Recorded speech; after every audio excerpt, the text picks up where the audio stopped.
معرفچیان ناحیه وسه از فعالیت 6 ماهه نتیجه گیری کردند. با این مناسبت در همایش جنبسته در معروضه ثباتی قید کرده شد که در ناحیه در 73 مؤسسه تعلیمی 54016 نفر خوانندگان با تحصیل فرا گرفته شدند.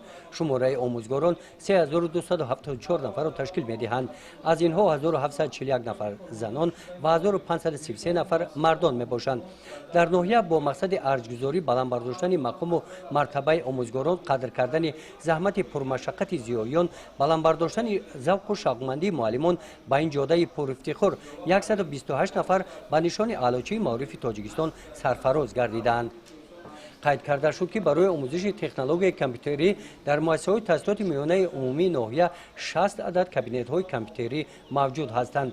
جانشین مدیر معارف ناحیه از دستاوردهای خوانندگان ناحیه در اشتراک در آزمون‌های فنی یادآور گردیده تاکید داشتند که در این دوره 214 مدال به دست آمده نتیجه محنت پرثمر آموزگاران ناحیه را نشان می‌دهند.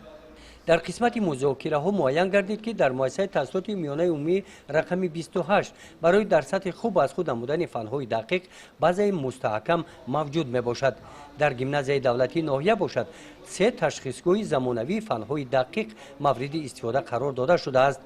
در این همایش جانشین رئیس ناحیه اشتراک و سخنرانی کرده تاکید داشتند که در ناحیه برای در سطح بلند به راه ماندن تعلیم و تربیت با دستگیری حکومت کشور شرایط‌های خوب مهیا کرده شدند.